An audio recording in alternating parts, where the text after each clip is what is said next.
Bonjour! Je suis très heureuse de vous retrouver pour ce nouvel office. La semaine dernière, notre ministre Adélie vous a lu un sermon assez impactant, je trouve, sur le fait que les temps doivent changer et que même si on se refusait à y croire, ça ne va pas se faire tout seul. J'ai trouvé que ce thème constituait une bonne suite logique à mon sermon de la semaine précédente sur le sujet de la confrontation. Est-ce que vous vous en souvenez ? Eh bien, toujours dans cette même lignée, vous aurez droit aujourd'hui à un texte qui porte sur le sujet de la confrontation du temps présent. Pourquoi une personne ne peut-elle plus ou ne veut-elle plus faire face à son environnement du temps présent? Et que se passe-t-il quand cela arrive? Vous aurez la réponse dans quelques minutes. Tout d'abord, je vais vous lire le credo de l'Église de Scientologie.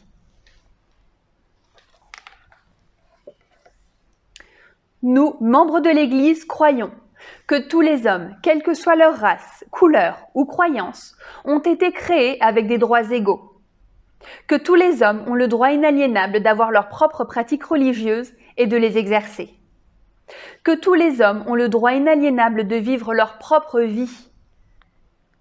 Que tous les hommes ont le droit inaliénable à leur santé mentale. Que tous les hommes ont le droit inaliénable d'avoir leur propre défense. Que tous les hommes ont le droit inaliénable de concevoir, choisir, assister ou soutenir leurs propres organisations, églises et gouvernements. Que tous les hommes ont le droit inaliénable de penser librement, de parler librement, d'écrire librement leurs propres opinions et de se prononcer, d'écrire ou de s'élever contre les opinions des autres. Que tous les hommes ont le droit inaliénable de créer leur propre espèce, que les âmes des hommes ont les droits des hommes. Que l'étude du mental et la guérison des maladies d'origine mentale ne devraient pas être séparées de la religion, ni tolérées dans les domaines non religieux. Et qu'aucun agent, autre que Dieu, n'a le pouvoir de suspendre ou de négliger ses droits, de façon ouverte ou couverte. Et nous, membres de l'Église, croyons que l'homme est fondamentalement bon, qu'il cherche à survivre, que sa survie dépend de lui-même, de ses semblables et de l'accomplissement de sa fraternité avec l'univers. Et nous, membres de l'Église, croyons que les lois de Dieu interdisent à l'homme de détruire sa propre espèce, de détruire la raison des autres, de détruire ou d'asservir l'âme d'un autre, de détruire ou de réduire la survie de ses compagnons ou de son groupe. Et nous, membres de l'Église, croyons que l'esprit peut être sauvé et que seul l'esprit peut sauver ou guérir le corps. Je vais maintenant vous lire le texte qui s'appelle « L'intégrité personnelle » écrit par L. Ron Hubbard.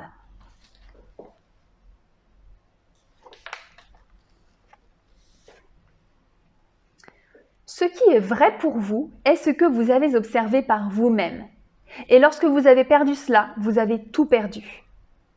Qu'est-ce que l'intégrité personnelle? L'intégrité personnelle, c'est savoir ce que vous savez.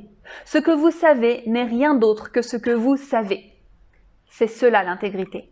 Il n'y a pas d'autre intégrité. Bien sûr, nous pouvons parler d'honneur, de vérité, de tout cela, ces termes ésotériques. Mais je pense qu'on ne les trahirait pas le moins du monde si ce que nous observions était vraiment ce que nous observions, si nous prenions soin d'observer ce que nous observons, et que nous observions toujours dans le but d'observer.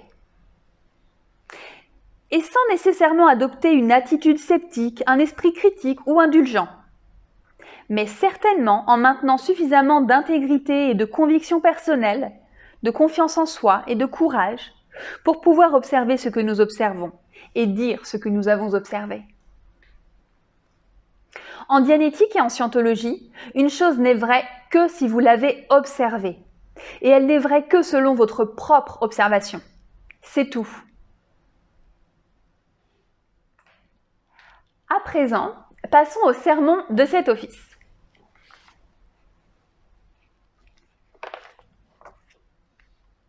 Il s'intitule « Passé, présent et avenir ». Voyez s'il vous évoque des situations ou des personnes de votre entourage pendant que je le lis. Le voici. Il existe une règle fondamentale. Une personne psychotique se préoccupe du passé, une personne névrosée est tout juste capable de se maintenir dans le présent et une personne équilibrée s'intéresse à l'avenir. On pourrait rendre cette classification plus spécifique encore si l'on se rendait compte que le névrosé est tout juste capable de faire face au présent, alors que la personne très équilibrée y fait totalement face et s'inquiète très peu de l'avenir, s'en sortant dans le présent avec suffisamment de compétences pour laisser l'avenir prendre soin de lui-même. Regarder dans le passé et regarder dans l'avenir très lointain sont des efforts analogues pour éviter le temps présent et pour regarder partout plutôt qu'à un endroit précis. Par temps présent, nous entendons le temps qui est maintenant. C'est l'instant qui est maintenant et les instants successifs de maintenant. Nous connaissons des gens qui répondent tout à fait à côté de la question quand on les interroge. Consultez-les sur le temps qu'il fait, ils vous parlent d'un météorologue. L'incapacité de regarder quelque chose se manifeste tout d'abord en réfléchissant avant de regarder, puis en évitant de plus en plus de regarder la vraie cible, jusqu'à ce qu'elle soit entièrement cachée sous un embrouillamini de complications. Éviter la réalité, ce n'est rien d'autre qu'éviter le temps présent. L'individu qui se refuse à regarder l'univers physique doit regarder soit devant lui dans l'avenir, soit derrière lui dans le passé. L'une des raisons pour lesquelles il fait ceci, c'est qu'il y a une pénurie d'action dans le présent pour commencer. Puis, cette soif d'action se mue en une incapacité d'agir. L'individu décide que les choses doivent être maintenues dans un état constant et il cherche à entraver toute action.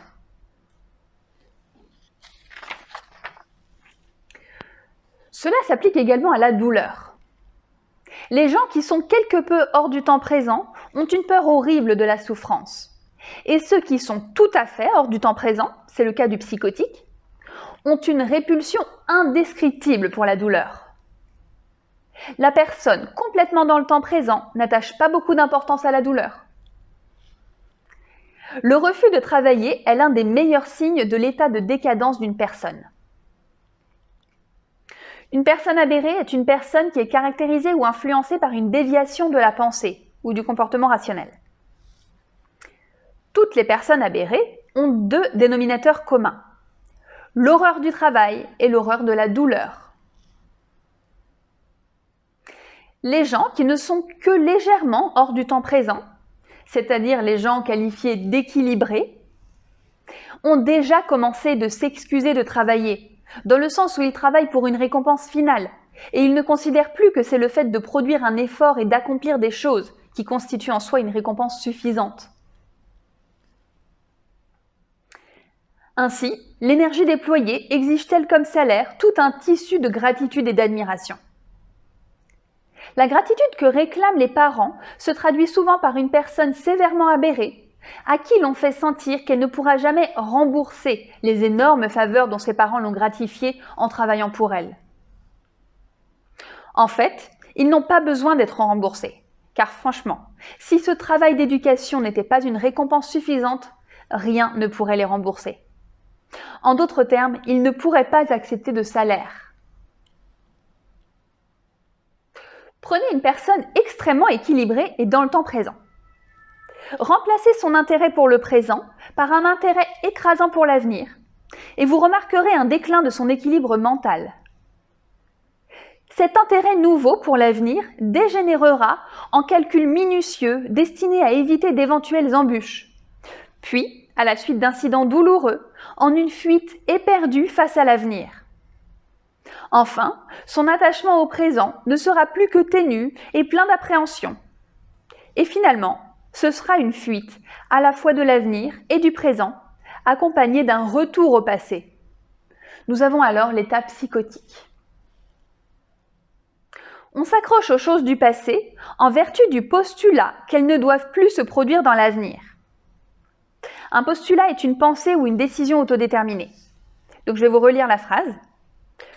On s'accroche aux choses du passé en vertu du postulat qu'elles ne doivent plus se produire dans l'avenir. Cela colle la personne dans le passé. L'inaction, l'indécision d'aujourd'hui proviennent de la peur des conséquences de demain. En scientologie, on peut pallier cet état. L'individu pourra alors faire face plus aisément au temps présent.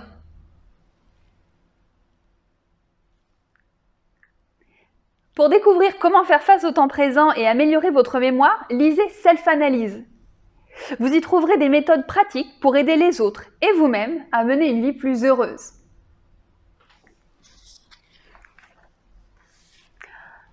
Alors, est-ce que ces données vous parlent? Bouddha a dit « Ne demeure pas dans le passé, ne rêve pas du futur, concentre ton esprit sur le moment présent ». Il a dit également « Si vous voulez connaître votre passé, observez les conditions de votre vie présente. Et si vous voulez savoir comment vous vivrez dans l'avenir, regardez ce que vous faites dans le présent. » J'ai trouvé que ces deux citations rejoignaient assez bien le sermon que je viens de vous lire, ainsi que les mots suivants de L. Ron Hubbard. Ne regrettez jamais hier. La vie est en vous aujourd'hui et vous créez votre lendemain. Qu'en pensez-vous? Est-ce que vous allez vous efforcer de vivre plus dans le présent? Bien. Cet office touche à sa fin. Pour ce qui est des annonces pour la semaine à venir, 2 nouveaux webinaires vont être délivrés. Le premier est demain, lundi 1er février, à 19h30. Ce sera « Comment élever des enfants heureux ?» Et vendredi 5 février à 19h30, le thème « Comment ne plus se sentir angoissé face à une situation » sera abordé. Vous pouvez consulter les administrateurs de l'office pour obtenir les liens, si ça vous intéresse. Pour notre part, je vous donne rendez-vous au prochain office du dimanche, qui aura lieu le 7 février à 11h en ligne. Terminons par la prière de Scientologie pour la liberté totale.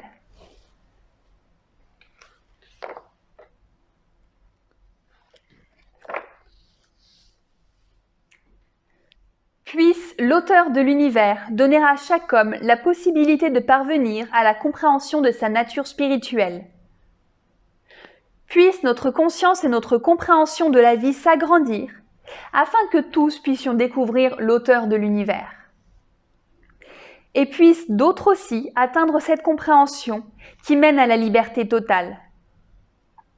En ce moment, nous pensons à ceux dont la liberté est menacée, à ceux qui ont souffert d'emprisonnement à cause de leurs croyances, à ceux qui ont été asservis ou martyrisés, et à tous ceux qui se font brutaliser, piéger ou attaquer. Nous prions pour que les droits de l'homme soient préservés, pour que les peuples puissent croire et pratiquer leur foi librement, afin qu'à nouveau la liberté règne dans notre pays. Libérés de la guerre et de la pauvreté et du besoin. Libres d'être, libres de faire et libres d'avoir. Libres d'utiliser et de comprendre le potentiel de l'homme, un potentiel d'origine et de nature divine. Et libre de parvenir à cette compréhension et cette conscience qu'est la liberté totale. Dieu fasse qu'il en soit ainsi. Merci beaucoup.